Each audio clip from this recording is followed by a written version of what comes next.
नमस्कार मेरे प्यारे बच्चों, मैं आर के सिन्हा आप सभी को स्वागत करता हूँ फिजिक्स मंथन पे। तो और बताएं क्या हाल चाल सबका। आई होप सब बढ़िया हो, सुरक्षित हो, स्वस्थ हो और अपने मंजिल की ओर हर दिन आगे बढ़ रहे होंगे। तो आज का वीडियो स्टार्ट किया जाए। आज का जो मेरा गोल है वो पोजीशन वेक्टर और डिस्प्लेसमेंट वेक्टर है। अगर हम आपको इस टॉपिक के बारे में बताएं तो आगे जितने भी चैप्टर आने वाले हैं सारे चैप्टर का ये मर्म है। अगर आप एडवांस लेवल का सवाल बनाते हैं तो नहीं तो नॉर्मल में भी ये यूज होता है, पर इसका थोड़ा सा वैल्यू घट जाता है। पर कोई बात नहीं, ये इम्पोर्टेंट है अपने आप में, इसको समझना है। हालांकि ये आसान होता है। अगर बच्चा वेक्टर में कई चीजों को अगर छोड़कर जाता है तो आगे जाके उसको हमेशा परेशानी होता है, हमेशा दिक्कत आता है क्वेश्चन को डील करने में, क्वेश्चन को, न्यूमेरिकल को, प्रॉब्लम को सॉल्व करने में हमेशा कहीं ना कहीं वो दिक्कत में फंसता है। और फिर वो दोष देता है फिजिक्स को कि फिजिक्स समझ में नहीं आता है। एक बात मान लीजिए, जिस बंदे को फिजिक्स नहीं आता है इसका मतलब उसको बेसिक मैथ नहीं आता है।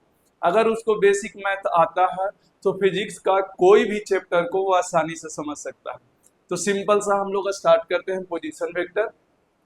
हाँ, कल आपको हम एक चीज बता चुके थे, अगर आई और जे और के टर्म में हो तो किस तरीका से हम उसका मैग्नीट्यूड निकालते हैं, उसका डायरेक्शन निकालते हैं, उसका यूनिट वेक्टर निकालते हैं। अच्छा, 2D और 3D दोनों में बता दिए थे। हम नाम नहीं लिखाए थे कि ये 2D बता रहे हैं या 3D बता रहे हैं। देखिए, आई और जे और के है तो तीनों आ गया, तो उसमें 3D आ गया। आई और जे है तो ये 2D है। अच्छा, ये 2D और 3D बस यहीं तक के सीमित है नामकरण का, बाकी बाद में कोई रोल नहीं निभाता है। बस सिंपल सा देख ले कि आई और जे में हो तब भी हमको आता है निकालने, आई जे और के में हो तब भी आता है निकालने। आई और जे और के क्या था? ये यूनिट वेक्टर था along the X axis, along the Y axis and along the Z axis. यही तीन डायरेक्शन में हमारा था। तो भैया पोजीशन वेक्टर क्या है? पोजीशन वेक्टर के बारे में हम लोग चर्चा करना स्टार्ट करते हैं। पोजीशन वेक्टर किस तरीका से डिफाइन होता है हम लोग उस पर चर्चा करते हैं। तो हेडिंग डाल ले position vector. Position vector, position vector को हम लोग समझते हैं क्या है।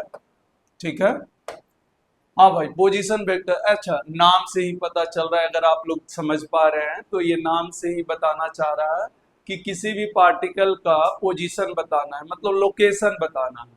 इसका मतलब it give the idea about location of a particle. तो सिंपल सा अगर आप इसमें लिखें, it give the idea about idea about idea about location of a particle. किसी भी पार्टिकल का लोकेशन के बारे में बता रहा है। अच्छा, ये तो हो गया हाइपोथेटिकल, मतलब एक तरीके का समझा जाए डेफिनेशन टाइप का समझने वाला बात।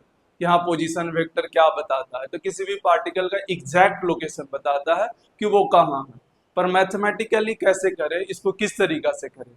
तो सिंपल सा यहाँ पर बोला गया, एक और डेफिनेशन यहाँ पर बोला जाता है कि the vector line joining, vector line joining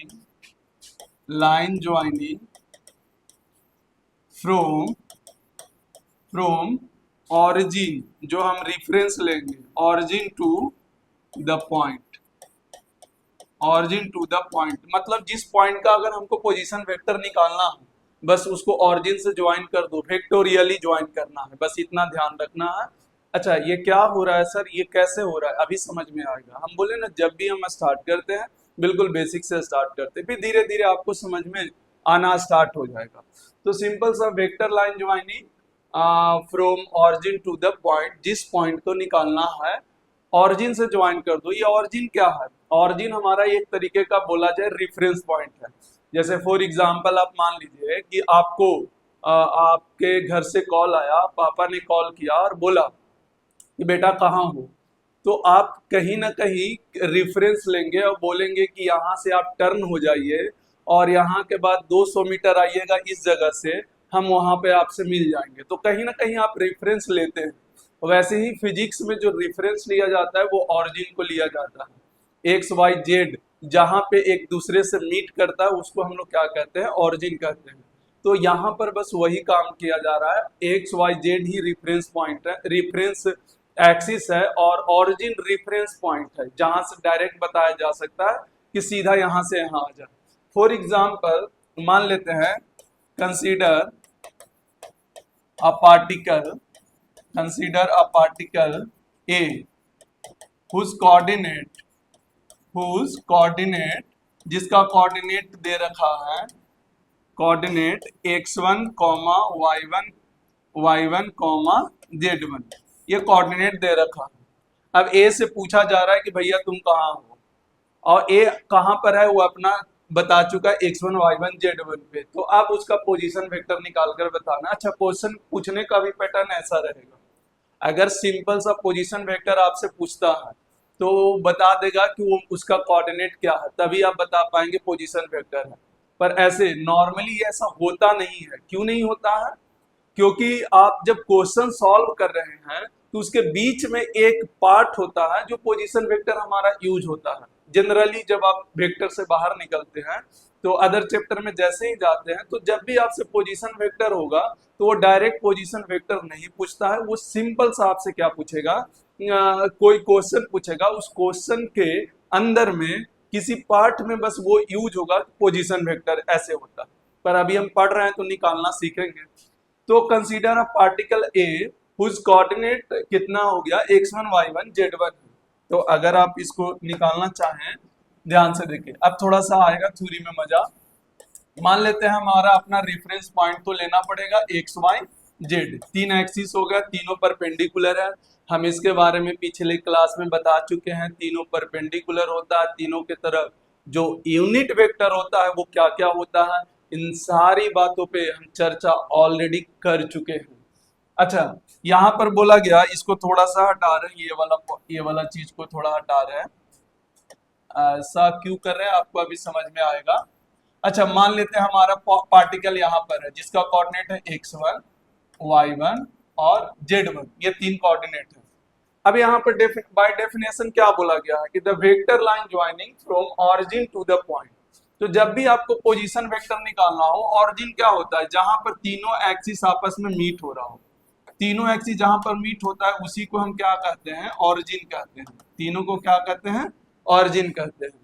तो सिंपल सा बोला गया कि यहाँ पर जो पोजीशन वेक्टर मेरा होगा, कुछ नहीं करना है, ऑरिजिन से इस पॉइंट तक के मिला दें और वेक्टोरियली मिला दें, ऐसा नहीं लाइन मिला दें। अच्छा, वेक्टर को रिप्रेजेंट कैसे करते हैं, एक एरो बना के ऐसे ही वेक्टर को रिप्रेजेंट करते हैं। तो बस इसको क्या करना है, ऑरिजिन से इस पॉइंट तक मिला देना है, और ये आर से रिप्रेजेंट होता है, हमेशा याद रखें पोजीशन वेक्टर को आर से रिप्रेजेंट करते हैं, स्मॉल आर से रिप्रेजेंट करते हैं। तो ए यहां पर लिख दे क्योंकि पोजीशन वेक्टर किसका है, ए का है। तो इसको पोजीशन वेक्टर ए का लिखने का जो तरीका होता है, बस सिंपल सा ध्यान दे। अगर हम ये वाला पार्टिकल से पूछे किधर हो तुम, तो वो बोलेगा कि ऑरिजिन के पास आओ और एक्स की तरफ x1 चलो, फिर y की तरफ y1 चलो और z की तरफ z1 चलो, हम वहीं मिल जाएंगे। देखो एग्जैक्ट लोकेशन बता दिया। हम वापस इस पॉइंट को, इस स्टेटमेंट को रिपीट करते हैं। जैसे मान लीजिए हम ए पार्टिकल को फोन किए और बोले भाई पार्टिकल कहाँ हो तुम, तो पार्टिकल ए बोला कि पहले आप ऑरिजिन पर आओ, मिस चौराहा पर आ जाओ, एक जगह चौराहा पर है, चारों तरफ रास्ता है, वहां पर आ जाओ। और फिर बोला कि भैया एक्स की तरफ किधर चलना है, x1 चलो, फिर y की तरफ क्या चलो, y1 चलो, और z की तरफ z1 चलो, हम वहीं मिल जाएंगे। तो यहां से लिखने का तरीका, x की तरफ कितना चला, x1, तो भैया x1 आई कैप हो गया क्योंकि हम वेक्टर फॉर्म में लिख रहे हैं। एक तो ओरली बता दिए कि x1 y1 z1, पर मैथमेटिक्स कैसे मानेगा, लिखा हुआ मैथमेटिक्स तो लिखा हुआ पे डिपेंड करता है कि क्या लिखा हुआ है उससे। अब लिख कर हम कैसे बताएं कि हम यहाँ पर हैं। तो यहाँ पर x की तरफ चला कितना, x1, तो x1 आई कैप, क्या इसका मतलब यही होता है, आई कैप जैसे ही लगा हम देखकर बता सकते हैं कि x की तरफ कितना चला होगा, x1, और वैसे ही y की तरफ कितना चला होगा, y1, और z की तरफ कितना चला, z1। देखो पोजीशन वेक्टर मेरा निकल गया। अच्छा, अब हमको ए बताए चाहे नहीं बताए, अगर किसी भी पार्टिकल का अगर हमको पोजीशन वेक्टर पता हो तो क्या हम उसका एग्जैक्ट लोकेशन बता सकते हैं। अगर किसी भी पार्टिकल का हमको पोजीशन वेक्टर अगर हमको पता है तो क्या हम एग्जैक्ट लोकेशन बता सकते हैं कि नहीं बता सकते हैं। ऑब्वियस है, हम देख के बता सकते हैं कि अच्छा x1 आई कैप है, इसका मतलब एक्स में x1 चला होगा, y1 जे कैप है, इसका मतलब y में y1 चला होगा, और एक जेड के तरफ z1 है तो k में z है तो या z के तरफ z1 चला होगा और पार्टिकल वहीं पर होगा। तो एक तो है कि पार्टिकल ए से हम पूछे, दूसरा हम इससे पूछेंगे नहीं, अगर ये पार्टिकल का कोई पोजीशन वेक्टर हमको दे दे, क्या हम वहां से भी एग्जैक्ट लोकेशन बता सकते हैं कि हाँ पार्टिकल यहाँ पर होगा। तो देखिए कितना आसानी से निकल गया। और यही पोजीशन वेक्टर होता है, कोऑर्डिनेट दिया रहेगा, बस उस कोऑर्डिनेट के साथ आई कैप जे कैप और के कैप लगा दे। पहला जो भी होगा वो एक्स एक्सिस में होगा, दूसरा जो भी होगा जेड एक्सिस में, और दूसरा वाई एक्सिस में, और तीसरा जो भी होगा वो जेड एक्सिस में होगा। तो सबके साथ आई जे और के कैप लगा दें, आपका कहानी खत्म। तो यही है हमारा पोजीशन वेक्टर, आप देख लें बोर्ड पे, इसमें कोई डाउट हो तो पूछे, नहीं तो आगे बढ़ते हैं। क्लियर, चला जाए आगे, कोई दिक्कत? सिंपल सा लॉजिक से आप समझे, कुछ कुछ क्वेश्चन करते हैं, फिर उसके बाद आगे हम लोग बढ़ेंगे। क्वेश्चन कैसे आता है, किस तरीका से आता है, इस पे भी हम लोग बात करेंगे। ठीक है, चलो आगे। जैसे आपसे पूछा सवाल ये है, बोला कि if find position vector, find position vector of particle A whose coordinate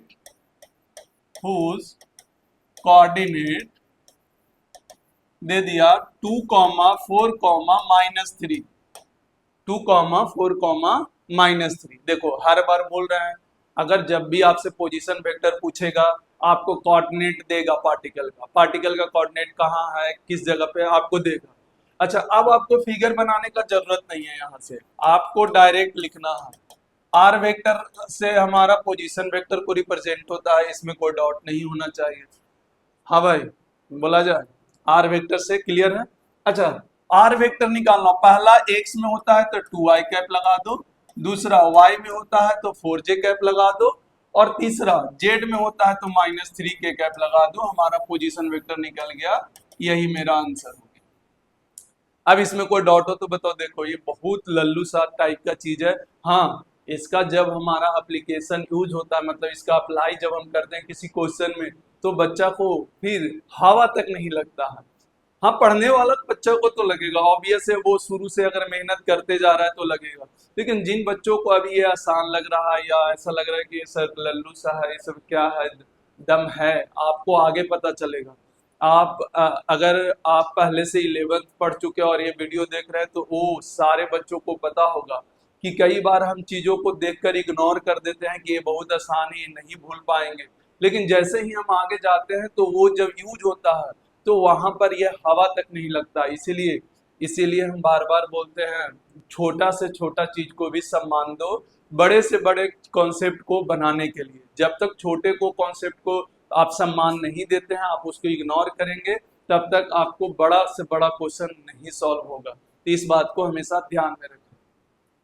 अच्छा, जैसे मान लेते हैं यहाँ पर एक और क्वेश्चन हम आपसे पूछते हैं। जैसे मान लेते हैं, सॉरी, यहाँ पर ऐसे मान लिया जाए एक और क्वेश्चन है। देखिए, एक तो हो गया कि बेसिक सा, देखिए बहुत बेसिक सा क्वेश्चन हो गया।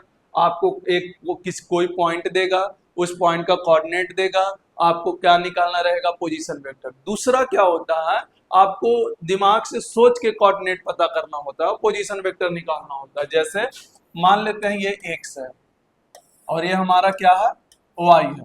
अब ये हमारा इस तरीका से है, ये स्क्वायर है, square of side a, square of side a, मतलब ये भी ए है, ये भी ए है, ये भी ए है, ये भी है। बस दो ही एक्सिस दिया है, एक एक्स एक्सिस और वाई एक्सिस। अब यहाँ पर बोला गया कि ए है ओ, ये ए और ये बी और ये सी। अब हमको बताना है find position vector, find position vector of point A, B and C. तीनों पॉइंट का हमको क्या निकाल कर बताना है, पोजीशन वेक्टर बताना है। तो सबसे पहले आप तो सोचे कि इसका कोऑर्डिनेट तीनों का क्या होगा, क्योंकि बिना कोऑर्डिनेट के आप नहीं बना सकते। अच्छा, आप डायरेक्ट सोच के भी बना सकते हैं कि बी जाने के लिए एक्स की तरफ कितना चलना पड़ा, वाई की तरफ कितना चलना पड़ा, इस तरीका से भी कर सकते हैं। लेकिन ज्यादा प्रीफर करते हैं हम कि कोऑर्डिनेट लिखकर बनाएं, आपको ज्यादा आसानी से समझ में आएगा, ज्यादा आसानी से आता है। हाँ भाई, अब यहाँ पर सॉल्यूशन देखें, यहाँ पर इसका सॉल्यूशन है, अब भाई इसका सॉल्यूशन है, याद रखें। सबसे पहले अगर ए का कोऑर्डिनेट लिखेंगे तो देखें a, 0 है, क्योंकि x की तरफ a चला, y की तरफ नहीं चला है, तो पहला नंबर आपको कोऑर्डिनेट निकालना होगा। यहाँ पर क्या था, आपको कोऑर्डिनेट पहले से दे रखा था, यहाँ पर कोऑर्डिनेट निकालना पड़ रहा है।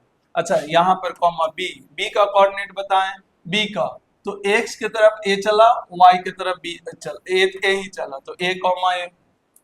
अच्छा, सी का कोऑर्डिनेट क्या होगा, सी का कोऑर्डिनेट देखें तो सिर्फ y की तरफ चला है, तो 0, a हमारा कोऑर्डिनेट निकल गया। अच्छा, अगर मान लिया जाए a का पोजीशन वेक्टर पूछा तो आप डायरेक्ट लिख सकते हैं a i कैप, क्योंकि सिर्फ x की तरफ चला। अगर एरो बनाना है तो ये बना दीजिए, ये हो गया r a, position vector of a। अच्छा, b का अगर आपको बनाना है, b का पोजीशन वेक्टर, तो चलिए जल्दी से बताइए b का क्या होगा। हाँ भाई, बी का क्या होगा पोजीशन वेक्टर, सोचिए, अरे सोचो सोचो भैया, क्या कर रहे हो, सोचो। चलो बी का बताना है, तो देखो यहाँ कोऑर्डिनेट देखो, एक्स की तरफ कितना चला ए, वाई की तरफ कितना चला ए, तो ए आई कैप प्लस में ए जे कैप। आपको अगर ग्राफिकल रिप्रेजेंट करना है तो सीधा सीधी आप यहाँ पर कर दे, ये हमारा आर बी हो गया, पोजीशन वेक्टर बी का है तो बी का हो गया। अच्छा, अगर सी का लिखना है तो अब तो आपको समझ में आ गया होगा, अब तो बता देंगे। बहुत छोटा सा कॉन्सेप्ट है, हम बार बार बोल रहे हैं बहुत छोटा सा, पर देखिएगा यही छोटा सा अभी आपको थोड़ा सा तकलीफ देना स्टार्ट कर देगा, आपको थोड़ा सा कॉम्प्लिकेटेड करना स्टार्ट कर देगा। हम बोले बहुत आसानी से, बहुत लो लेवल से उठाते हैं और हाई लेवल तक के धीरे धीरे ग्रेजुअली इसको क्या करते हैं, इंक्रीज करते हैं। तो अगर सी वेक्टर का हो तो एक्स में कुछ नहीं, सिर्फ वाई में है, तो ए जे कैप आ जाएगा, और अगर वेक्टोरियली बनाना है तो ये हमारा आर सी हो जाएगा। तो इस तरीका से हम सारा वेक्टर को मेंशन कर सकते हैं पोजीशन वेक्टर लिखकर। एक तो डायरेक्ट पॉइंट देगा ए का, बी का, सी का, और आपको सबका कोऑर्डिनेट दे देगा, आप वहां से पोजीशन वेक्टर निकाल सकते हैं। दूसरा क्या है, कुछ फिगर देगा जिसका कुछ डायमेंशन देगा, वहां से किसी भी पॉइंट का आपसे पोजीशन वेक्टर पूछ सकता है। आपको दोनों तरीका आना चाहिए, एक तो वेक्टोरियली आपको ड्रॉ करने आना चाहिए, और दूसरा कोऑर्डिनेट लिखकर ऐसे लिखने आना चाहिए मैथमेटिकली। ये दो पार्ट आपको आना चाहिए। क्लियर? चलिए एक और अच्छा क्वेश्चन देते हैं थोड़ा। जैसे मान लीजिए हमारे पास ये हमारा ऐसे है, ध्यान में, ये हमारा एक क्यूब है, क्या है, क्यूब है, ये हमारा क्यूब है। अच्छा, ये वाला हमारा एक्स एक्सिस है, ये वाला हमारा वाई एक्सिस है, और ये हमारा जेड एक्सिस है। यहाँ पर लिख दे रहे हैं क्यूब है, अच्छा, ऑफ साइड ए, कितने साइड का, ए साइड का। अच्छा, नामकरण भी कर दें, यहां से नामकरण भी कर देते हैं, ये ए है, ये बी है, ये सी, ये डी, ये ई, ये एफ, और ये जी, और ये एच, ये इतना सारा पॉइंट है। अब आपसे बोल रहा है find position vector, find position vector of each point, each point of each point, मतलब हर पॉइंट का, मतलब किसका किसका, ए का, बी का, सी का, डी का, ई का, एफ का, जी का और एच का, सब का पोजीशन वेक्टर निकालकर बताना। अब क्या करना है, सारा पॉइंट को आप सबसे पहले कोऑर्डिनेट निकाले, तो कुछ जो थोड़ा टफ टाइप का लगेगा हम उसको बता देते हैं, दो तीन इसमें से बता देते हैं, बाकी आपको खुद से करना है, बाकी आपको क्या करना है, खुद से कर देना है। चलिए, तो इसमें क्या कर रहे हैं हम, यहाँ पर ऐसे बोल रहे हैं, कौन कौन सा बताएं, चलो कोई भी हम दो तीन पकड़ते हैं, जिसमें एक एफ पकड़ लिए, एक तो एफ पकड़ लिए, एक सी और एक जी, तीन पकड़ रहे हैं, तीन हम बना के चल रहे हैं, बाकी आपको खुद से बनाना है, बाकी आपको खुद से बनाना है भैया। क्लियर? तो हम पहले एफ पकड़ रहे हैं, एफ का सबसे टफ यही होगा, तो एफ का पोजीशन वेक्टर हमको निकालना है, तो पहले एफ का कोऑर्डिनेट पता होना चाहिए। तो एफ का कोऑर्डिनेट क्या होगा, यहां से ऑरिजिन है, अब चले यहां से इधर गए तो एक्स में चले कितना ए, हमको एफ तक पहुंचना है, कैसे ए चले, क्या ऊपर फिर गए, ऊपर देखो ए से बी गए, बी से सी गए, सी से एफ गए, क्या एफ के पास पहुंच गए। अच्छा आप कोई और रास्ता अपना सकते हैं, कोई दिक्कत नहीं, आपको सब जगह से एक ही तरीका का कहानी मिलेगा। जैसे ए से हम बी गए तो क्या ए से बी गए ए, फिर बी से सी गए तो भी ए क्योंकि क्यूब है, सी से एफ गए तो भी ए। अब इसका जब कोऑर्डिनेट लिखेंगे, एफ का कोऑर्डिनेट अगर लिखना है, यहां पर हम लिख रहे हैं, इसको पहले हटा दो, एफ का कोऑर्डिनेट पहले हम लिख दे रहे हैं, उसके बाद कहानी करेंगे। चलो एफ का कोऑर्डिनेट लिखो, एफ का कोऑर्डिनेट एक्स की तरफ कितना चला ए, तो यहां पर ए लिख दो। चलो वाई की तरफ कितना चला ए, तो यहां पर भी ए लिख दो।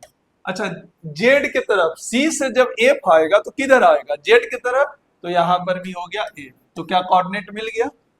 अच्छा जैसे ही कोऑर्डिनेट हमारा मिल जाता है मेरे भाई, क्या पोजीशन वेक्टर डायरेक्ट लिख सकते हैं, ए आई प्लस ए जे और प्लस ए के, क्या मेरा पोजीशन वेक्टर मिल गया भैया किसका, अच्छा आर एफ, क्या हाँ एफ है, एफ लिखे हैं, एफ का पोजीशन वेक्टर यहाँ पर ए आई प्लस ए जे प्लस ए के, हमारा काम बन गया।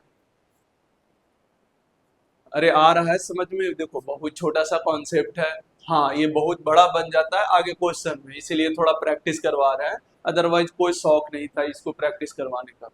अच्छा एक पॉइंट और कौन सा पकड़े हैं हम, एक तो ए, दूसरा हम जी पकड़े हैं, तो चलो जी का कोऑर्डिनेट पहले लिखो, जी का कोऑर्डिनेट, अरे आइडिया तो अब मिल ही गया होगा।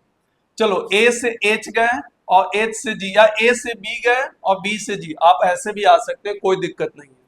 ए से बी गए तो एक्स की तरफ कितना चले ए, अच्छा बी से जी पहुंच गए, जी आए तो किधर कितना आए, जेड की तरफ, मतलब वाई की तरफ तो चले ही नहीं, अरे वाई की तरफ क्या चले नहीं, ऑब्वियस है ये नीचे है, जेड की तरफ नहीं चलेगा, आप रूम का अपना निचला पार्ट देख लें, तो या तो एक्स और जेड में ही चलेंगे बस, तो एक्स और जेड में मतलब वाई जीरो है। पहला नंबर तो कोऑर्डिनेट लिखने आना चाहिए, तभी तो पोजीशन वेक्टर हम लिख पाएंगे।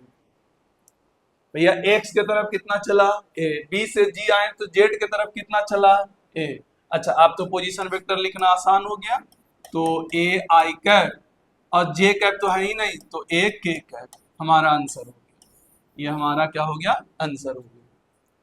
आई होप अब समझ में आ गया होगा कि देखो थोड़ा सा कुछ बच्चे को इसमें परेशानी आना स्टार्ट हो गया होगा, इसीलिए हम कहते हैं हम बिल्कुल एवरेज स्टूडेंट को पकड़ कर चलते हैं, हम जानते हैं कि इसमें दिक्कत आता है बच्चों को, कोऑर्डिनेट लिखने में दिक्कत आता है, इसीलिए तो हम टाइम देकर चल रहे हैं, बिल्कुल टाइम लो और आसानी से करो। एक पॉइंट हम सी पकड़े थे, कौन सा सी, चलो तो सी का हम कोऑर्डिनेट लिख कर बताते हैं। सी जाने के लिए कैसे चलेंगे, ए से बी गए तो एक्स में चले, तो यहाँ पर एक्स में लिख लो ए, बी से सी गए तो वाई में चले और बस पहुंच गए, जेड जाने का जरूरत ही नहीं है भैया, हम पहुंच गए, अब क्यों जाए, ए से बी गए बी से सी गए, तो अब बताओ पोजीशन वेक्टर सी का, तो आ गया ए आई कैप प्लस ए जे कैप, देखो कहानी खत्म। तो ऐसे पोजीशन वेक्टर बहुत सारा आ सकता है, जितना टाइप का वैरायटी बन सकता था हम सारा वैरायटी आपको करके दिखा दी कि कैसे कैसे हो सकता है। एक तो डायरेक्ट पॉइंट दे, अच्छा माइनस में हो तो माइनस में भी लिखना पड़ता है, जैसे एक हम ऐसे बता रहे हैं क्योंकि कई बार कंफ्यूजन होता है, मान लो ये एक्स है और ये वाई है, एक पॉइंट ए है 4,5, 4,5, एक पॉइंट हमारा बी है -3,2, एक पॉइंट हमारा सी है यहाँ पर -3,5 और एक पॉइंट डी है वो 4,-5। अब आप आपसे पूछे कि बताओ पोजीशन वेक्टर ए का पोजीशन वेक्टर क्या होगा, तो भैया सीधा सीधी एक तो लाइन मिला दो, यहां से सीधा सीधी क्या करो, एक लाइन ऐसे मिला दो, ए का पोजीशन वेक्टर और यहाँ आ जाएगा 4i cap plus 5j cap, ये हमारा ए का पोजीशन वेक्टर हो गया। ऐसे कोऑर्डिनेट पॉइंट दिया रहेगा, उसको निकालने आना चाहिए। बी का निकाल कर बताओ, तो अगर ग्राफिकल बनाना है तो बी पर आर बी हो जाएगा और कोऑर्डिनेट दे रखा है तो बताओ आरबी का कितना हो जाएगा, माइनस में 3i कैप और प्लस में 2j कैप हो जाएगा। अच्छा सी का बनाना है तो सी ए हो गया वेक्टर, इन ऑरिजिन से मिलाना है इस पॉइंट को, और वेक्टर जिधर पॉइंट है उधर एरो दे देना है। तो ये आर सी मेरा क्या हो जाएगा, आर सी मेरा हो जाएगा -3 में आई कैप, अच्छा -3 में, अरे -3 में आई कैप और -5 में, -5 ही है ना, -5 में जी कैप। अरे माइनस से बस ये चाह रहे थे कि माइनस यूज करना पड़ेगा, कोऑर्डिनेट जो है वो करना पड़ेगा यूज। क्लियर। अच्छा अगर डी वाला करना है तो डी के तरफ मिला दो, ये आर डी हो गया, और यहाँ पर आर डी का पोजीशन वेक्टर आ गया 4i कैप -5j कैप, क्योंकि पहला x होता है, दूसरा क्या होता है y, और तीसरा जो भी होगा तो z होगा। तो पहला x के साथ i, दूसरा y के साथ हम लोग j लगाते हैं, और तीसरा z के साथ k लगाते हैं। तो क्या पूरा पोजीशन वेक्टर आपको समझ में आ गया, क्लियर है एकदम। अच्छा अब आगे हम लोग पढ़ते हैं डिस्प्लेसमेंट वेक्टर, हमारा पोजीशन वेक्टर समाप्त हो गया। देखिए दो वैरायटी आता है, एक तो डायरेक्ट कोऑर्डिनेट दिया रहेगा, दूसरा कुछ फिगर देके डायमेंशन दे देगा, जिसमें हमको निकालना रहता है कि क्या हमारा इसमें पोजीशन वेक्टर होगा। तो पहले कोऑर्डिनेट निकाल लेते हैं, उसके बाद हम एक एक करके हम लोग सारा कहानी पोजीशन वेक्टर लिखते हैं। नेक्स्ट आता है डिस्प्लेसमेंट वेक्टर, तो हेडिंग डाल लें डिस्प्लेसमेंट वेक्टर, डिस्प्लेसमेंट वेक्टर, ठीक है। अच्छा डिस्प्लेसमेंट वेक्टर को नॉर्मली एस से डिनोट करते हैं, हालांकि आगे जाके और भी आएगा इसका चीज, पर एस से डिनोट करते हैं। अच्छा पोजीशन वेक्टर पढ़ लिए, डिस्प्लेसमेंट वेक्टर बस उसी के जैसा है, ये है कुछ नहीं। तो इसका डेफिनेशन सिंपल सा देखें, the vector line joining from initial to final। अच्छा आपको थोड़ा सा पहले से पता होगा, नोन एज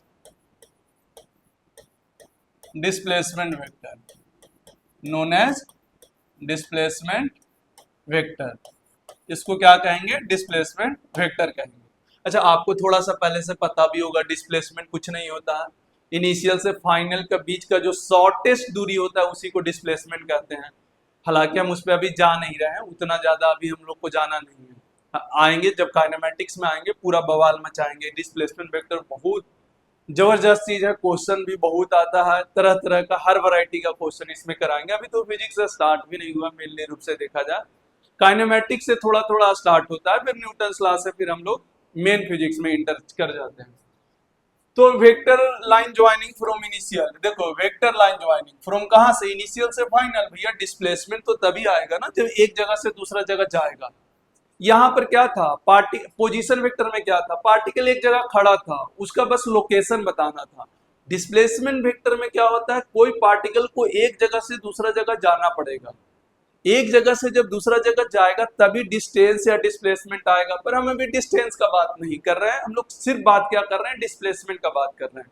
तो उसका कैसे हुआ, तो पहले थ्योरी कंप्लीट कर लेते हैं। हाँ तो यहां पर हो गया कि consider a particle move from A to B. अच्छा फ्रॉम ए मेरा कौन सा पॉइंट हो गया, इनिशियल, टू बी मेरा कौन सा पॉइंट हो गया, फाइनल। हुज कोऑर्डिनेट, जिसका कोऑर्डिनेट है, हुज कोऑर्डिनेट क्या होगा, x1, y1, z1 and x2, y2, z2। ये दो तरीके का। तो पहले इसको समझते हैं फिगर में, x y और इधर कुछ z रहा होगा ऐसे। अच्छा ए पॉइंट, ए से कहां जा रहा है, बी, कोई पार्टिकल है ए से बी जा रहा है, तो भैया यहां पर ए पॉइंट हो गया। अच्छा इसका कोऑर्डिनेट दे रखा x1, y1 और z1, कहां गया, बी पॉइंट पर। ये हमारा क्या हो गया, x2, y2 और z2, यही है पहला नंबर जो लिखाए वो दिखा दिए फिगर में। भाई जो हमारा बोर्ड पे लिखा हुआ है उसको देख लो और उसको आराम से पहले समझो। अच्छा, अगर आप बारीकी से देखिए, बार बार बोल रहे हैं, बेसिक को एकदम आराम से अगर आप समझ लेते हैं तो बड़ा से बड़ा क्वेश्चन आपको फिर आसानी से बनेगा प्रैक्टिस के साथ। जब प्रैक्टिस करेंगे तो ऐसे नहीं कि बेसिक पढ़ लिए तो आपको बड़ा क्वेश्चन डायरेक्ट बनेगा, लेकिन होता क्या है कि आप अगर बेसिक नहीं पढ़े हैं सही से और आप प्रैक्टिस कितना भी कर लें, बड़ा लेवल का क्वेश्चन बनाने में कहीं ना कहीं दिक्कत आता है, फिर वापस बेसिक को देखना पड़ता है कि किस तरीका से डिफाइन हुआ था, ओरिजिनल चीज कैसे डिफाइन हुआ था। क्वेश्चन बहुत आसान आता है, निकालने का जो वैरायटी होता है वो बहुत डिफरेंट डिफरेंट होता है। अभी हम दिखाएंगे कि किस तरीका से क्वेश्चन आता है। तो भैया सीधा सीधी ये बात है कि अगर हम ए का पोजीशन वेक्टर देखें, देखो ए का पोजीशन वेक्टर निकाल लो पहले, ए आर ए। बी का पोजीशन वेक्टर क्या है, आर बी। तो यहां पर हम मेंशन चाहे तो कर लो, यहां पर आर ए क्या है, आर ए जो है पोजीशन वेक्टर किसका है, position vector of of A particle. और आर बी क्या है, पोजीशन वेक्टर, पोजीशन, अच्छा ये तो समझ में आ रहा होगा ना, पोजीशन वेक्टर ये तो आसान, अभी तुरंत पढ़ा है। किसी भी पार्टिकल का पोजीशन वेक्टर ग्राफिकल रिप्रेजेंट कर रहा हो, ऑरिजिन से मिला दो, और बी का फिर से ऑरिजिन से मिला दो, यही है। अच्छा, डिस्प्लेसमेंट वेक्टर किसको कहेंगे भैया, इनिशियल से फाइनल लाइन ज्वाइनिंग कर दो, यही मेरा डिस्प्लेसमेंट वेक्टर होगा। यहाँ पर यही लिखे है, the vector line joining from initial to final known as the displacement vector. तो भैया इनिशियल पॉइंट ए है और फाइनल पॉइंट मेरा कौन सा है, बी है। तो इनिशियल से फाइनल क्या कर दिए, लाइन को ज्वाइन कर दिए, हमारा क्या मिल गया, डिस्प्लेसमेंट वेक्टर। अच्छा, हमेशा फाइनल की तरफ एरो रखेंगे भैया, इनिशियल से फाइनल जा रहे हैं तो हमेशा किधर के तरफ एरो रखेंगे, फाइनल की तरफ रखेंगे। क्या बात समझ में आया, इनिशियल से फाइनल जब भी लाइन ज्वाइन करें तो वेक्टर वेक्टोरियली ज्वाइन कर रहे हैं तो उसमें एरो आएगा, एरो किधर लगाएं तो फाइनल की तरफ एरो लगाएं, क्योंकि बी हमारा कैसा पॉइंट है, ए से बी गए तो बी मेरा फाइनल पॉइंट है। अब इस एस वेक्टर को हमको निकालना है, क्या करना है, इस एस वेक्टर को हमको कैलकुलेट करके बताना है कि एस वेक्टर क्या होगा। तो आइए इसको कैलकुलेट करके दिखाते हैं। फिगर को हम एक बार और बनाते हैं, आप लोग ध्यान से समझें, फिगर को एक बार और बना लेते हैं। ए है, पार्टिकल ए था और ये पार्टिकल बी था, ठीक है। अच्छा एक बात बताएं, ए का कोऑर्डिनेट क्या था, x1 y1 z1, और ये क्या था x2 y2 और z2। आप लोगों को फिगर बनाने की जरूरत नहीं है, बस यहीं पर ध्यान से समझिए, दूसरा फिगर बनाने का जरूरत नहीं। ये वाला मेरा क्या था, पोजीशन वेक्टर आर ए, और ये वाला मेरा क्या था, पोजीशन वेक्टर आर बी, और ये वाला मेरा क्या था, डिस्प्लेसमेंट वेक्टर एस। अब एस को निकालना है। अच्छा आप ध्यान से इसको ध्यान से और गौर से देखें, इसको गौर से देखें, क्या ये लिखा हुआ है, क्या ये कुछ जाना पहचाना सा लग रहा है, क्या ये ऐसा लग रहा है कि दो वेक्टर के हेड से हेड मिल रहा है, और क्या ये ऐसा चीज हम पीछे सब्ट्रैक्शन ऑफ वेक्टर में पढ़ चुके हैं कि जब भी दो वेक्टर का हेड से हेड मिलता है तो क्या देता है, डिफरेंस देता है। तो अगर डिस्प्लेसमेंट वेक्टर लिखना है, डिस्प्लेसमेंट वेक्टर आपको अगर लिखना है, डिस्प्लेसमेंट वेक्टर लिखना है एस, तो ध्यान से देखिए, रियल में जिधर एरो रहता है वो पहले होता है आर बी माइनस आर ए, दो डिफरेंस का बीच का ये है। ये ऑलरेडी हम डिफरेंस में बता चुके हैं कि जब भी दो वेक्टर का हेड से हेड मिलता है तो हमेशा क्या देता है, डिफरेंस देता है। पिछले क्लास का रिवीजन में भी हम ये बात देखिएगा कराए हैं, रिवीजन जब करवाए थे पिछले क्लास में, आप देखेंगे वहां पर प्रॉपर जब भी दो वेक्टर का हेड से हेड मिलता है वो क्या देता है, डिफरेंस देता है। अच्छा यहाँ पर ये क्या बन गया, डिस्प्लेसमेंट वेक्टर। भैया जहां भी हमको दो, हम निकाल क्या रहे थे, डिस्प्लेसमेंट अपना इनिशियल से फाइनल। भैया रास्ता में चलते चलते पता चला डिस्प्लेसमेंट वेक्टर अलग से सॉल्व करने का जरूरत नहीं है, सिंपल सा ये दोनों का डिफरेंस है, मतलब पोजीशन वेक्टर का डिफरेंस। मतलब इसको और अच्छा से लिखे तो R final minus R initial, और यही मेरा डिस्प्लेसमेंट वेक्टर का मेन बेसिक फॉर्मूला है। आप ध्यान से देखें, आप एस वेक्टर को ऐसे लिख सकते हैं, डेल्टा आर वेक्टर भी लिख सकते हैं, डी आर वेक्टर भी लिख सकते हैं ये। अच्छा सबसे बेसिक ये है, सर ये डेल्टा आर क्या है? डेल्टा आर का मतलब फाइनल माइनस इनिशियल, आर का फाइनल माइनस इनिशियल, डेल्टा का मतलब होता है चेंज। अच्छा ये चेंज होता है वो बड़ा चेंज है, और ये वाला डी ये भी चेंज है लेकिन ये बहुत छोटा सा चेंज है। सर ये वाला थोड़ा सा और समझाइए। हम बिल्कुल समझाएंगे लेकिन यहाँ पर समझाने का जरूरत नहीं है, हम आगे समझाएंगे जब हमारा मेन चैप्टर आएगा काइनेमेटिक्स, वहां पे इसको और डिटेलिंग किया जाएगा। बस हम थोड़ा सा मेंशन कर दिए कि डिस्प्लेसमेंट वेक्टर जब भी निकालना हो, जहाँ इनिशियल से फाइनल अगर जा रहा है तो फाइनल में फाइनल माइनस इनिशियल, बस इतना सा कर लो, हमारा बेसिक फॉर्मूला हो गया। अब यहाँ पर आप खुद से देखें, जो आर फाइनल है वो क्या आरबी है? अच्छा आरबी का कोऑर्डिनेट पोजीशन वेक्टर निकाल कर बताओ कितना होगा?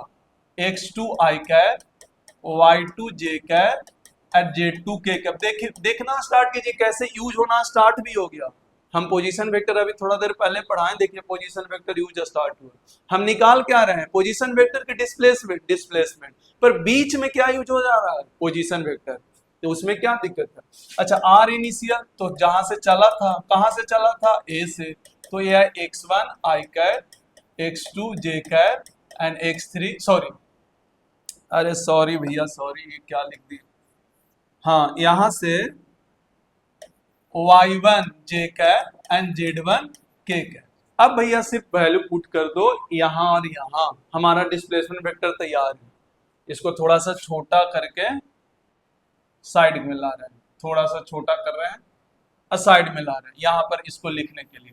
ठीक है, अब हमको क्या निकालना है? Displacement vector. ये तो फॉर्मूला हो गया, R final minus R initial. और अच्छा ये याद रखना है, आप कहीं भी कुछ भी कहीं भी कंफ्यूज हो जाएं, जब भी आपको डिस्प्लेसमेंट वेक्टर पूछे आप यहाँ पे पहले ध्यान दें, ये वाला पोर्शन पे आप बहुत ज्यादा ध्यान देंगे, तब जाके आपको और भी अच्छा से समझ में आना स्टार्ट हो जाएगा। अगर आप यहाँ पर समझ गए, ये बेसिक है, कहीं भी जे एडवांस तक के लेवल का आप यहीं से सॉल्व कर सकते हैं। अच्छा जे एडवांस में यहीं से सॉल्व होगा भी, और कोई उपाय नहीं है। अच्छा ये पूरे फिगर को समझना है, पूरे फिगर को जब आप समझते हैं, इसीलिए तो इतना डिटेलिंग किए हैं, पूरे फिगर को समझना है। ये ऐसे पोजीशन वेक्टर, उसके बाद डिस्प्लेसमेंट आया, असलियत में वो दोनों डिफरेंस ही डिस्प्लेसमेंट है, दो वेक्टर का हेड से हेड मिलाते हैं तो वो डिफरेंस देता है, तब जाके ये पूरा फुलफिल होता है और यहाँ से हमारा कहानी शुरू होता है।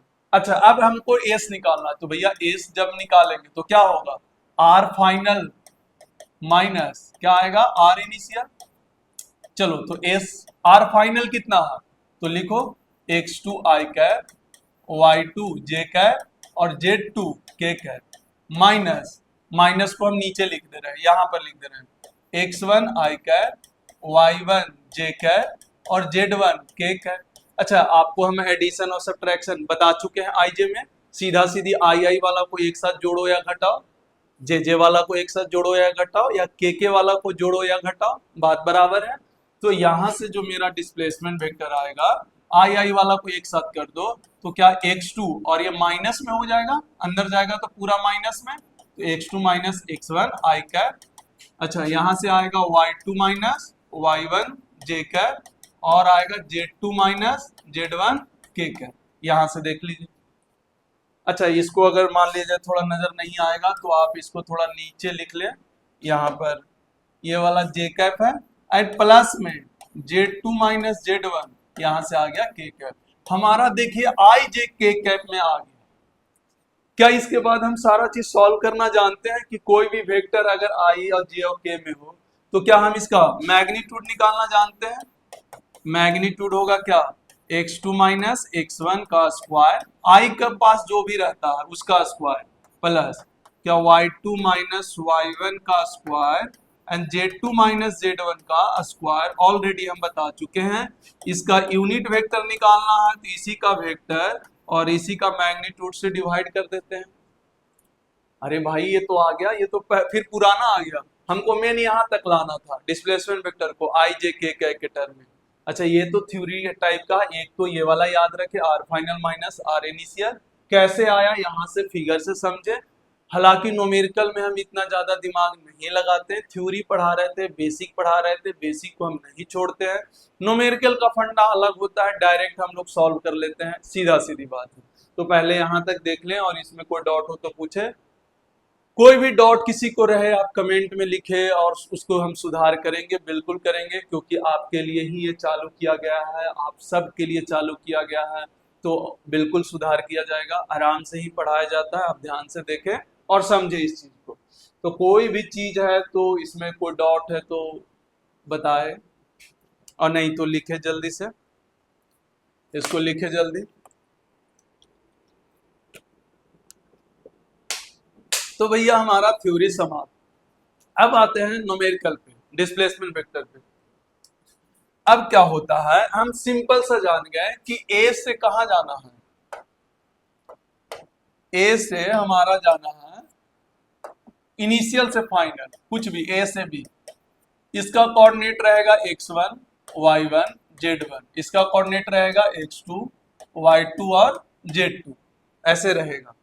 अगर क्वेश्चन आई जे के कैप में पूछा तो बस सीधा सीधी यहां से लिख देना है x2 माइनस x1 आई कैप, y2 माइनस y1 जे कैप और z2 माइनस z1 के कैप। बस यहां से देखिए, न्यूमेरिकल में तो ऑब्जेक्टिव रहता है ना, उसको फिगर से क्या लेना देना, उसको कुछ नहीं फिगर से लेना। डायरेक्ट आप देखिए x में डिफरेंस, y में डिफरेंस और z में डिफरेंस, आई जे के कैप लगा दीजिए। मैग्नीट्यूड आपसे अक्सर पूछेगा, तो मैग्नीट्यूड के लिए क्या करें, यहां से देख ले x2 माइनस x1 का स्क्वायर, y2 माइनस y1 का स्क्वायर और z2 माइनस z1 का स्क्वायर। तो यहाँ पर आप यहां से लिख सकते हैं डिस्प्लेसमेंट, यहां से डायरेक्ट लिख सकते हैं। मैग्नीट्यूड डायरेक्ट कुछ सोचना भी नहीं है, डायरेक्ट यूनिट वेक्टर बोला डिस्प्लेसमेंट वेक्टर का निकालने के लिए, तो जो एस वेक्टर है उसी के मैग्नीट्यूड से क्या कर दें, डिवाइड कर दें। मैग्नीट्यूड जो भी आ जाएगा उसी से कर देंगे। तो मेन जो थ्योरी न्यूमेरिकल के लिए बस ये वाला फंडा याद रखना है। न्यूमेरिकल के लिए फिगर उगर या उतना बनाने का, हाँ हम बार बार बोलते हैं फिगर माइंड में होना चाहिए आपको जब भी अच्छा लगे। ये तो भैया जेई मेन टाइप का सवाल आपसे आएगा, जेई मेन नीट टाइप का सवाल, इससे निपट जाएगा। लेकिन जब जेई एडवांस में जाते हैं आपको फिगर का एक एक पॉइंट आपको आना चाहिए। अभी आपको आसान लग रहा होगा क्योंकि आप पढ़े भी तो नहीं है ज्यादा, इसलिए कंफ्यूजन कहाँ से होगा। लेकिन आप बहुत सारा चीज जब पढ़ लेते हैं फिजिक्स में, केमिस्ट्री में, मैथ में, तो आपको ये छोटा चीज आपको फिर याद नहीं रख पाते हैं। और यही गलती करता है जिसका भी जेई एडवांस में नहीं होता है, कारण यही होता है। आपको अगर जेई एडवांस में क्रैक करना है या टैकल करना है एग्जाम को, तो आप देखिएगा जिसका होता है वो ये सब चीजों पर ध्यान देता है, छोटा छोटा चीज जो बेसिक है। तो हम इससे रिलेटेड न्यूमेरिकल करना स्टार्ट करें। अब वैरायटी देखो, पहला मेरा काम क्या है, फिर से बेसिक से स्टार्ट करेंगे। बेसिक से स्टार्ट कर करके हम लोग आगे जाएंगे, आगे धीरे धीरे आगे बढ़ेंगे, आगे बढ़ेंगे, और उससे फिर हम लोग निकालेंगे, सॉल्व करेंगे पूरा कहानी कैसे क्या होगा, हाई लेवल तक के जाएंगे। जैसे देखो बोला a particle move from A to B, A to B, whose coordinate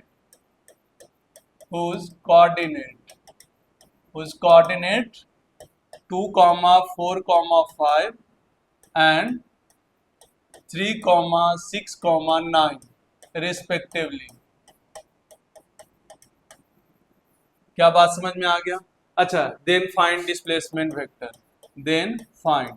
अच्छा, मैग्नीट्यूड नहीं पूछे हैं हम आपसे, आपसे क्या पूछे हैं, डिस्प्लेसमेंट वेक्टर। डिस्प्लेसमेंट वेक्टर पूछ रहे हैं। अच्छा, अक्सर क्वेश्चन में यही डिस्प्लेसमेंट वेक्टर आई जे के कैप में ही पूछता है। मैग्नीट्यूड पूछ दिया भैया, उसमें क्या है, रूट अंडर भैया x1 square plus x2 square plus x1 minus x2 का square plus y2 minus y1 का square plus z2 minus z1 का स्क्वायर का रूट ले लो, डिस्प्लेसमेंट वेक्टर आ गया। तो इसमें क्या करना है आपको, सॉल्व करिए। तो इसको देखिए, बहुत छोटा सा चीज है, ए पॉइंट है, इसका कोऑर्डिनेट दिया है 2, 4, 5। अच्छा, बी का है कोऑर्डिनेट दिया है 3, 6, 9, खत्म। अब भैया डिस्प्लेसमेंट वेक्टर पूछा है तो ज्यादा दिमाग थोड़ी ना लगाना है। एक इधर वाला फाइनल ये है, इनिशियल ये, तो फाइनल में से इनिशियल घटाना है। तो एक्स वाला को एक्स में से घटाओ, तो 3 में से 2 गया, एक आई का प्लस 6 में से 4 गया 2 जे कैप, ये वाई वाई है, जेड वाला घटाओ, 9 में से 5 गया 4 के कैप। तो देखिए ओवरऑल आंसर आता है। आपको ये लिखने का जरूरत भी नहीं पड़ेगा, आप अगर अच्छा से इसको समझ गए तो यही से ही आप बता सकते हैं डिस्प्लेसमेंट वेक्टर क्या होगा। आपको अगर मैग्नीट्यूड निकालना है तो भैया आई जे और के में रहता है, तो मैग्नीट्यूड निकालना आता है हमको, किसी भी तरीके का सवाल हम कर लेंगे। तो सबसे पहला काम इस तरह का बेसिक सवाल आपको आना चाहिए। सबसे पहला काम इस तरह के बेसिक सवाल आपको आना चाहिए। जैसे पोजीशन वेक्टर में बताएं कि कोऑर्डिनेट दिया हो तो पोजीशन वेक्टर लिखने आना चाहिए, वैसे ही यहाँ पर आना चाहिए। आप अगर पूरा डिटेलिंग करेंगे तो पहले पोजीशन वेक्टर ए का लिखे, फिर पोजीशन वेक्टर बी का लिखे, जैसे हम डेरिवेशन में करवाए थे, फिर पोजीशन वेक्टर बी माइनस और पोजीशन वेक्टर ए कर दे, आसानी से खत्म। पोजीशन वेक्टर बी माइनस, क्योंकि डिस्प्लेसमेंट यही ना होता है, फाइनल माइनस इनिशियल, मतलब r B minus r A, r B minus r A, फिर आई आई वाला को एक साथ करे, जे जे वाला को एक साथ करे, के वाला को एक साथ करे, फाइनल आना यही है। तो इसीलिए हम उतना बड़ा नहीं करेंगे बार बार, हम एक बार थ्योरी बेसिक पढ़ा दिए, न्यूमेरिकल का फंडा डायरेक्ट होता है, यहाँ से डिफरेंस निकाले, काम बन गया। जैसे मान लेते हैं अगर हमको क्वेश्चन का वैरायटी, देखिए अब चेंज कर रहे हैं, ये बहुत इजी वाला था, आपको समझ में भी आ गया कि किस तरीका से डिस्प्लेसमेंट वेक्टर हम लोग निकालते हैं।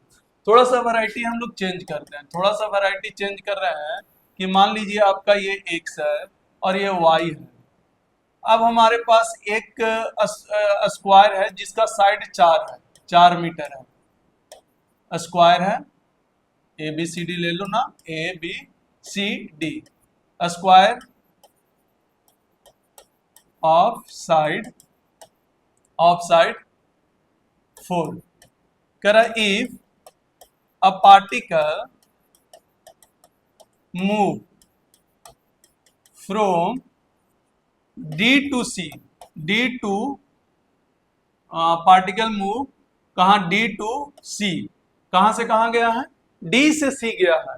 Then find displacement vector, then find displacement vector, फिर से पूछ रहे हैं, क्या पूछ रहे हैं, डिस्प्लेसमेंट वेक्टर पूछ रहे हैं। आपको मैग्नीट्यूड नहीं बताना, डिस्प्लेसमेंट वेक्टर बताना। क्या बताना है, डिस्प्लेसमेंट वेक्टर बताना। हालांकि यहाँ तो बहुत आसानी से कर लेंगे, पर हम एक आइडिया देना चाह रहे थे कि सॉल्व करने का तरीका क्या है। हम डायरेक्ट तो नहीं बड़ा क्वेश्चन में ले जाते ना, आपको तो थोड़ा सोच समझ के धीरे धीरे ही ले जाना पड़ेगा भाई। जब भी हम बड़ा क्वेश्चन करेंगे तो थोड़ा सा धीरे धीरे ही करके जाना पड़ेगा ना। चलिए, तो सबसे पहला इसका जो बेसिक फंडा है वो देख लो, डी से सी, मतलब डी इनिशियल है और सी फाइनल है।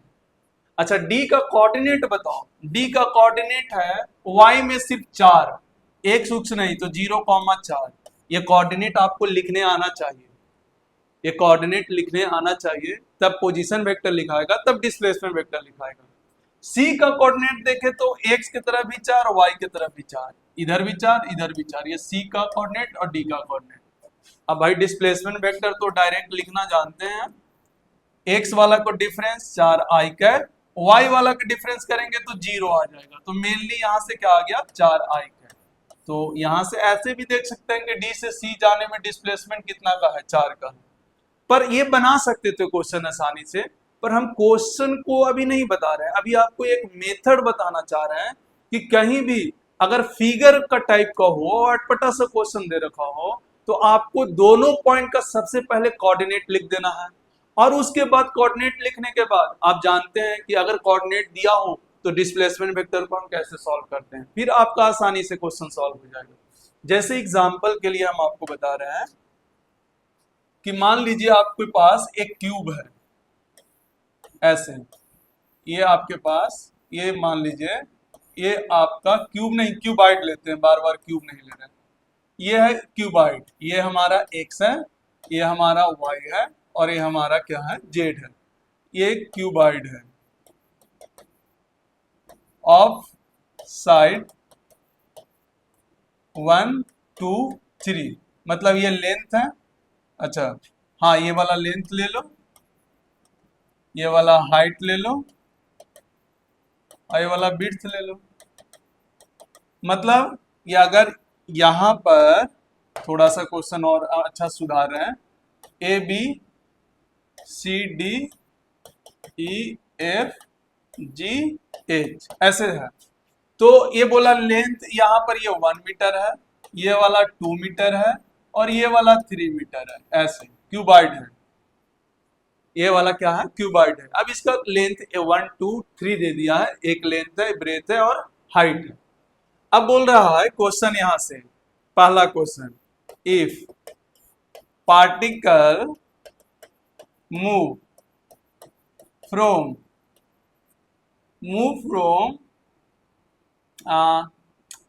B to F, then find displacement vector. Then find displacement vector.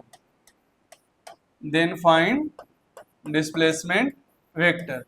हाँ भाई, देन फाइंड डिस्प्लेसमेंट, तब हमको क्या बताना है, डिस्प्लेसमेंट वेक्टर बताना। अब देखिए सवाल कहां से स्टार्ट हुआ, फिर कैसे बढ़ा, फिर कैसे बढ़ा, आपको बारीकी से इसी पैटर्न को समझना है कि कहां कहां पे इस तरह का क्वेश्चन जनरेट हो सकता है, किस तरीके का क्वेश्चन पे ये पैटर्न चेंज कर रहा है। अच्छा, बेसिक कॉन्सेप्ट कभी चेंज नहीं होगा, याद करिए। डिस्प्लेसमेंट के निकालने के लिए क्या करते हैं, दो पॉइंट है, दोनों पॉइंट मिल गया, इनिशियल और फाइनल। इनिशियल का कोऑर्डिनेट निकालें, फाइनल का कोऑर्डिनेट निकालें, हमारा आंसर हो गया। तो चलिए यहां पर अगर हम बात करें तो ध्यान से देखिए, दो पॉइंट है B2F, हम B2F ले लिए B और एक ले लिए A।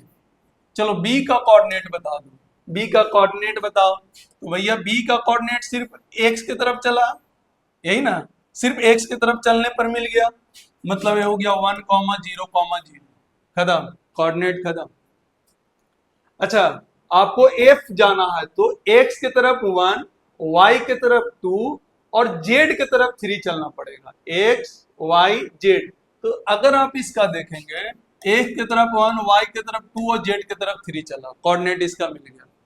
अब डिस्प्लेसमेंट जैसे ही ये मिला, डिस्प्लेसमेंट क्या होता है, फाइनल माइनस इनिशियल, तो 1 में से 1 गया 0, 2 में से 0 गया तो 2 j कैप, और z वाला घटाओ तो 3 k कैप। तो यहां से डिस्प्लेसमेंट वेक्टर कितना आ गया, 2j, i तो खत्म और 3k। तो आप यहां से देखिए कितना आसानी से कर पा रहे। अगर आपको कोऑर्डिनेट पता है, आप बेसिक से पहले करें, बेसिक करते करते करते आपके अंदर इतना प्रैक्टिस हो जाएगा कि डायरेक्ट ओरल भी करना स्टार्ट कर देंगे आप। लेकिन बेसिक को नहीं, देखिए बेसिक इसमें कुछ भी अलग हमने किया नहीं भैया, पहला इनिशियल और फाइनल पकड़े, इनिशियल का कोऑर्डिनेट लिखें, फाइनल का कोऑर्डिनेट लिखें, कोऑर्डिनेट लिखते ही फाइनल माइनस इनिशियल कर दो, एक्स में आई कैप लगा दो, जे में फाइनल माइनस इनिशियल करो, जे कैप लगाओ, जेड में फाइनल माइनस इनिशियल करो, के कैप लगाओ, डिस्प्लेसमेंट वेक्टर खत्म। क्या क्लियर हो गया? अच्छा, मैग्नीट्यूड निकालना है तो आपको भी पता है निकालने का मैग्नीट्यूड, कई बार मैग्नीट्यूड पूछा तो भैया 2 स्क्वायर प्लस 3 का स्क्वायर कर दो, हो गया। ये क्या आएगा, 4 और 9, 9 4 13 आंसर। कई बार डिस्प्लेसमेंट, हालांकि आप डायरेक्ट भी निकाल सकते हैं यहाँ से। अच्छा, इनिशियल ये है, फाइनल ये है, तो एरो भी बना सकते हैं। और ये 90 डिग्री पर है भैया, ये 90 डिग्री पर है, तो 2 3 का हाइपोटेनस से यहाँ कैलकुलेट कर सकते हैं।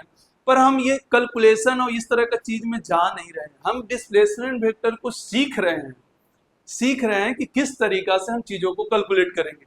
अच्छा, आप सोच के देखिए, इसमें बहुत सारा सवाल बनाया जा सकता। कभी बोलेगा जी से एफ चल गया तो जी का कोऑर्डिनेट निकालो, एफ का कोऑर्डिनेट निकालो। कभी बोलेगा एफ से डी गया तो एफ का कोऑर्डिनेट निकालो, डी का कोऑर्डिनेट निकालो। ऐसा बहुत सारा सवाल बनाया जा सकता है। आप उसका सिर्फ पैटर्न समझें कि कहीं भी जब भी डिस्प्लेसमेंट पूछेगा आपको एक जगह से दूसरा जगह जरूर करेगा।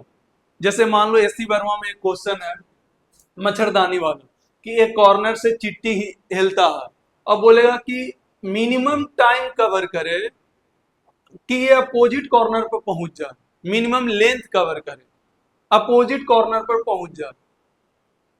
अरे बात समझ में आ रहा है, अपोजिट कॉर्नर पे पहुंच जाए। तो अपोजिट कॉर्नर पे पहुंचने के लिए डिस्प्लेसमेंट वेक्टर कितना इसको चाहिए भैया, यहां से यहां बस देख लो, उसका डिस्प्लेसमेंट वेक्टर पूछा था, डिस्प्लेसमेंट कितना हो लिखे, मिनिमम टाइम में वो अपोजिट कॉर्नर पे पहुंच जाए तो उसका डिस्प्लेसमेंट करना।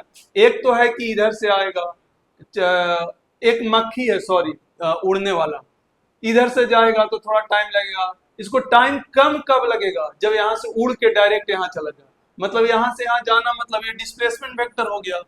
और डिस्प्लेसमेंट वेक्टर में दोनों का कोऑर्डिनेट लिख के निकाल दो, 18 या जितना भी हो क्वेश्चन नंबर आपको उसमें मिल जाएगा एससी वर्मा में। अच्छा, ऐसा सवाल कई बार एग्जाम में, जेईई में, नीट में पूछ चुका है, क्योंकि आसान होता है। हम बार बार कहते हैं, इसीलिए बेसिक समझ लें, फिर आपका क्वेश्चन लगभग 20 से 25 सेकंड में खत्म हो जाएगा। 20 से 25 सेकंड में आप बेसिक नहीं सीखते, आप फॉर्मूला ढूंढते रहते हैं कि डायरेक्ट अच्छा डिस्प्लेसमेंट के लिए ऐसा था, हाँ ऐसा था, लेकिन आप जब पैटर्न समझ लेते हैं तो आपको वो याद करने का जरूरत नहीं पड़ता है कि हाँ इसके लिए क्या फॉर्मूला था। भाई कितना रटोगे, कितना रटोगे भाई, पूरा फिजिक्स, पूरा केमिस्ट्री, पूरा मैथ, पूरा बायो, कितना रटोगे शॉर्ट ट्रिक। इसीलिए पहला बेसिक पढ़ते हुए चलें और उसको समझें। अच्छा फॉर्मूला फिर अपने आप रटा जाएगा अगर बेसिक एक बार क्लियर हो गया। क्लियर। अच्छा इसमें देखिए, देखिए जेईई मेन में एक सवाल पूछा था, हम आप लोग को देते हैं 2019 का सवाल या 21 का है, ऐसे ही 2019 या 21 में ऐसे पूछा है। देखते हैं आप लोग बना पाते हैं कि नहीं। ये x है और ये वाला मेरा क्या है y, और ये वाला मेरा क्या है z है। अच्छा ये क्यूब है, ऑफ साइड है, ये क्या है, हाँ ये क्यूब है ऑफ साइड ए साइड का, ये क्यूब है ऑफ साइड ए। अच्छा एक पॉइंट यहां पर लिया ए, और एक पॉइंट जो लिया है ये इधर उधर वाला कॉर्नर पे, ये वाला पे, ये है हमारा बी। एक पॉइंट ए एक पॉइंट बी। अच्छा ये मिड पॉइंट है, ये क्या है, ये मिड पॉइंट है, मिड पॉइंट है, ये पूरा साइड का, ये पूरा साइड का, ये भी क्या है मिड पॉइंट, मिड पॉइंट है। अब यहां पर बोला कि particle move from A to B, then find displacement vector, then find displacement vector. तब हमको क्या निकाल के बताना है, डिस्प्लेसमेंट वेक्टर बताना है। तो जल्दी से निकाल कर सोचे क्या करना है, पहले पहले ये बताएं कि करना क्या। देखो हर बार कोशिश करते हैं, बेसिक कुछ नहीं, इनिशियल ए है फाइनल बी है। ए का कोऑर्डिनेट लिखे तो भैया एक पहुंचने के लिए ए तक क्या हमको पहले जेड में आधा चलना होगा a/2, और y में भी a/2 चलना होगा। अरे मिड पॉइंट तो तभी आएगा ना, जेड में a/2 और y में a/2, x में नहीं चलना होगा, तो ये आएगा 0 a/2 j cap and A, sorry यहां पर क्या लिख रहे हैं भाई, यहाँ पोजीशन थोड़ी ना लिख रहे हैं, कोऑर्डिनेट लिख रहा है, कोऑर्डिनेट लिख रहे हैं। तो a/2 कॉमा a/2 खत्म, a का कोऑर्डिनेट है ना। अब बेसिक से चलो, कभी दिक्कत नहीं आता यार मेरे भाई, कभी दिक्कत नहीं आएगा, लेकिन आपको बेसिक से चलना पड़ेगा। जब तक बेसिक को आप नहीं पकड़ेंगे तो हर बार फंसेंगे। चलो बी का, तो बी में भी आप देखेंगे तो एक्स में कितना चलना पड़ा a/2, और वाई में कितना चलना पड़ा a/2। तो भैया अब जेड में नहीं चलना पड़ा, तो एक्स में a/2, वाई में a/2, जेड में 0। अब ए से कहां चले हैं, बी, फाइनल बी है, तो बताओ डिस्प्लेसमेंट वेक्टर क्या होगा। एक्स में घटाओ तो a/2 आई कैप, वाई में 0 हो गया प्लस 0 जे कैप, 0 माइनस a/2 तो 0, भैया फाइनल है माइनस से तो करना पड़ेगा, तो 0 माइनस a/2 करेंगे तो हमारा कितना आ जाएगा, हमारा आ जाएगा माइनस में a/2 के कैप। तो देखिए डिस्प्लेसमेंट वेक्टर मेरे पास आ गया a/2 आई कैप, और माइनस क्या हो गया, माइनस में a/2 के कैप आ गया। तो ये मेरा डिस्प्लेसमेंट वेक्टर हो गया। अच्छा ये जेईई मेन में पूछा हुआ सवाल है, ये जेईई मेन में पूछा हुआ सवाल है। देख लिया ऐसे डिफरेंट डिफरेंट फिगर, डरावना से देता है, ए से भी बहुत सारा फिगर दे सकता है। इसी में आपसे ए से यहाँ बी पूछ सकता था, ए से यहाँ ला के पूछ सकता था। तो आपको वो तो बेसिक पता होना चाहिए कि कोऑर्डिनेट बस लिखने आना चाहिए। अगर कोऑर्डिनेट आपको लिखने आ गया तो डिस्प्लेसमेंट वेक्टर बहुत आसानी से आप लिख सकते हैं, कोई दिक्कत नहीं, चाहे कितना भी कॉम्प्लिकेटेड हो, आप उसका बेसिक पता हो। कई बच्चे ओरल भी कर लेते हैं, जिससे जब मेहनत हो जाता है, बहुत सारा प्रैक्टिस हो जाता है, आप डायरेक्ट सोच सकते हैं कि यहाँ से यहाँ डिस्प्लेसमेंट वेक्टर क्या हो सकता है। तो यहाँ से यहाँ a/2 है, यहाँ से यहाँ a/2 है, तो ये वाला आप डायरेक्ट देख लीजिए ना, ये और ये, तो भैया दो ही में आएगा, एक तो x में आएगा और एक किस में आ रहा है, यही ना है हमारा। देखो इनिशियल से फाइनल, ये हमारा R vector, sorry S vector होगा। तो भैया यहाँ से यहाँ गया, यहाँ से यहाँ गया, तो इधर जेड में गया, नेगेटिव जेड में, कितना जाएगा a/2 माइनस के कैप, और इधर प्लस में गया a/2 प्लस आई का। तो ओरल भी कर सकते हैं, ऐसा नहीं है कि नहीं होता है ओरल भी, लेकिन हम बार बार कहते हैं ओरल पे अभी नहीं जाइए, आपको अभी बेसिक कंप्लीट करना है, बेसिक को पूरा प्रैक्टिस करिए ताकि कंफ्यूजन ना हो। बेसिक भी करने में बहुत ज्यादा समय नहीं लगता, 15 से 20 सेकंड में पूरा कंप्लीट हो जाता है, 20 सेकंड में 25 सेकंड में कंप्लीट। ओरल होता है कि 2 सेकंड 4 सेकंड में होता है, पर हमको 2 सेकंड 4 सेकंड वाला पे अभी से नहीं जाना है, अभी हमको पूरा प्रैक्टिस करना, पूरा फिजिक्स को सीखना, घोर कर पीना है। 1 महीना टाइम नहीं है कि हम कुछ भी नहीं पढ़े तो उसका जुगाड़ लगा लिया, अभी हमारे पास टाइम है, बहुत सारा टाइम। क्लियर? एक और लास्ट क्वेश्चन जो इससे रिलेटेड पूछता है डिस्प्लेसमेंट टाइप का, एक लास्ट टाइप का, इसके बाद क्लास ऑफ हो जाएगा। बोला कि a bird flying with velocity 10 meter per second along AB, where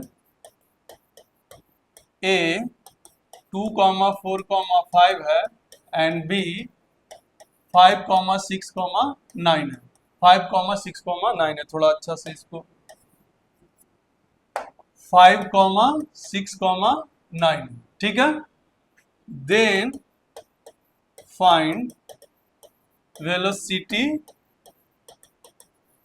vector of what. तो हमारा डिस्प्लेसमेंट वेक्टर से लास्ट टाइप का सवाल, देखो जितना टाइप का पूछा जाता है और जितना टाइप का क्वेश्चन बनता है हम खुद ही बता देते हैं। ऐसा सवाल देखो बहुत सारा सवाल बनाया जा सकता है, बहुत सारा सवाल बनाया जा सकता है, बस आपको ध्यान से देखना है कि किस तरीके का सवाल का चेंजिंग आ रहा है। अभी हम कोऑर्डिनेट वाला पहले बेसिक कराएं, फिर कुछ फिगर वाला कराएं, अब कुछ कुछ अलग तरीका से आता है।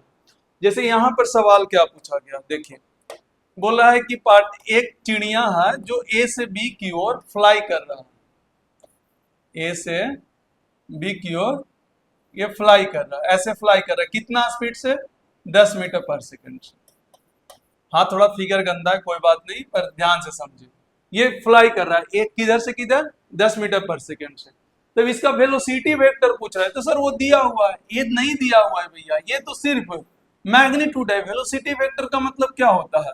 वेलोसिटी वेक्टर का मतलब होता है वेलोसिटी का मैग्नीट्यूड और वेलोसिटी का यूनिट वेक्टर मतलब डायरेक्शन, तब जाके वेलोसिटी वेक्टर कंप्लीट होता है। अब इस तरह के सवाल आते हैं और इसी के साथ जुड़कर आता है, तो कैसे करेंगे? तो देखिए तरीका क्या है, सबसे पहले क्या हम डिस्प्लेसमेंट वेक्टर निकाल सकते हैं, एस वेक्टर। क्या एस वेक्टर निकाल सकते हैं? अच्छा एस वेक्टर कैसे निकलेगा? पहले देखो देखो देखो देखो देखो ए कितना है? 2,4,5 और 5,6,9। चलो डिस्प्लेसमेंट वेक्टर जल्दी से बता दो। 5 में से 2 गया 3 आई कैप प्लस 6 में से 4 गया 2 जे कैप प्लस 9 में से 5 गया 4 के कैप। अच्छा एक बात बताओ, हम ये पहले पढ़ा चुके हैं कि अगर दो वेक्टर का डायरेक्शन अगर सेम है, डायरेक्शन सेम है, तो क्या यूनिट वेक्टर उसका सेम होता है? यूनिट वेक्टर क्या रिप्रेजेंट करता है? डायरेक्शन को। अगर दो वेक्टर का डायरेक्शन सेम है इसका मतलब दोनों का यूनिट वेक्टर सेम है। सेम कहानी सेम कॉन्सेप्ट यहाँ पर देखें, क्या वेलोसिटी का जो वेक्टर है और डिस्प्लेसमेंट का जो वेक्टर है क्या दोनों का डायरेक्शन सेम है? इसका मतलब हम यहाँ से बोल सकते हैं कि वेलोसिटी का जो यूनिट वेक्टर होगा वही डिस्प्लेसमेंट का भी यूनिट वेक्टर होगा। कैसे सर, ये कैसे, एक बार और समझाइए। हम समझाते हैं। क्या दो वेक्टर जब भी अगर आपस में पैरेलल हो या एक दूसरे का डायरेक्शन सेम हो, तो डायरेक्शन सेम होने का मतलब ये होगा कि यूनिट वेक्टर दोनों का सेम होगा। सर ऐसा क्यों? क्योंकि यूनिट वेक्टर जो है मेरे भाई वो क्या रिप्रेजेंट करता है? सिर्फ और सिर्फ डायरेक्शन को बताता है। अगर डायरेक्शन दोनों का सेम है तो यूनिट वेक्टर भी दोनों का क्या होगा? सेम होगा। तो अगर हम यहाँ पर देखें कि ये डिस्प्लेसमेंट वेक्टर आपको आता है निकालने, यूनिट वेक्टर हम निकाल सकते हैं कैसे? पहले इसका मैग्नीट्यूड निकाल लें। तो मैग्नीट्यूड जब निकालेंगे तो 3 तिहाई 9, 2 दूनी 4 और 4 चौके 16, 4 20 रूट में 29। ध्यान से देखिए इसको भैया मैग्नीट्यूड तो निकालने आता है, यूनिट वेक्टर भी निकालने आता है। तो यूनिट वेक्टर क्या होगा, जो भी वेक्टर होगा और उसी का मैग्नीट्यूड से डिवाइड। तो डिस्प्लेसमेंट वेक्टर हम यहां से लिखेंगे 3i 2j 4k और बटा में रूट में 29। देख भाई, अगर अभी भी किसी बंदा को ये नहीं समझ में आ रहा है कि यहाँ से यहाँ कैसे ला रहे हैं, फिर भैया साइंस छोड़ दो, भैया साइंस छोड़ दो, फिर कोई मतलब का नहीं रहता है पढ़ने का मतलब, क्योंकि पिछले क्लास में हम ये सब बता चुके हैं, बार बार इस चीज को बता नहीं सकते। अगर जिस बंदे को यहाँ से ये मैग्नीट्यूड और यूनिट वेक्टर निकालने में दिक्कत हो रहा है, फिर कोई मतलब का नहीं है साइंस पढ़ना, फिर मन में ख्याल जो बना रखे हो कि आईआईटी करना है, नीट करना है, फिर भैया कोई मतलब का नहीं है, फिर उसको छोड़ दो। अगर यूनिट वेक्टर जैसे निकला, हमको समझ में आ गया कि जो यूनिट वेक्टर डिस्प्लेसमेंट का होगा वही यूनिट वेक्टर हमारा क्या वेलोसिटी का होगा। क्यों सर? क्योंकि ये आपस में क्या है, पैरेलल है। अगर ये दोनों पैरेलल है तो जो डायरेक्शन इसका होगा क्या वही डायरेक्शन इसका भी होगा, इसका मतलब दोनों का यूनिट वेक्टर क्या होगा, सेम। तो हमारा यहाँ से क्या वेलोसिटी वेक्टर निकालने के लिए क्या क्या चाहिए था, मैग्नीट्यूड और यूनिट वेक्टर। मैग्नीट्यूड 10 है, वेलोसिटी का यूनिट वेक्टर किसके बराबर आ गया, डिस्प्लेसमेंट के यूनिट वेक्टर के बराबर। अच्छा, अब हम यहाँ से लिख सकते हैं 10 इंटू 3i 2j और 4k, वैल्यू पुट कर दो डिस्प्लेसमेंट वेक्टर को, हमारा काम बन गया। ये हमारा आ गया कौन सा, वेलोसिटी वेक्टर आ गया, खत्म। ये हमारा किसका आ गया, वेलोसिटी वेक्टर आ गया। तो इस तरीका से एक और सवाल जनरेट होता है कि एक बर्ड बोल देगा या एक कार बोल देगा कि मूविंग विद द वेलोसिटी इतना अलोंग ए बी। अलोंग बोलने का मतलब यही होता है कि इसका जो यूनिट वेक्टर होगा वो सेम होगा ए बी के डिस्प्लेसमेंट वेक्टर के बराबर। तो यहाँ से हम फिर इसको यूज करके यहाँ से हम किसी का वेक्टर निकाल सकते हैं। हो सकता है एक्सेलरेशन का भी वेक्टर निकाल दे, या एक्सेलरेशन भी दे दे और बोलेगा कि एक्सेलरेशन मूव कर रहा है इसके अलावा, तो एक्सेलरेशन वेक्टर निकालो। यहाँ पर हम तो एक पैटर्न जनरेट किए कि कोई भी एक पार्टिकल इसके अलावा मूव कर रहा है तो वो पार्टिकल का वेलोसिटी वेक्टर या एक्सेलरेशन वेक्टर निकाल कर बताएं।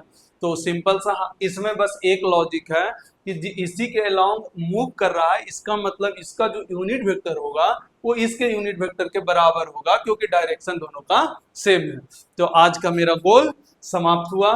तो आज के लिए आज अलविदा लेते हैं। तो भैया मस्ती से समझ में आ रहा होगा और बहुत आराम से हम पढ़ा रहे हैं, देखा होगा बहुत आराम से धीरे धीरे हम पढ़ाते हैं, हम एवरेज बच्चों को पकड़ कर लेकर चलते हैं।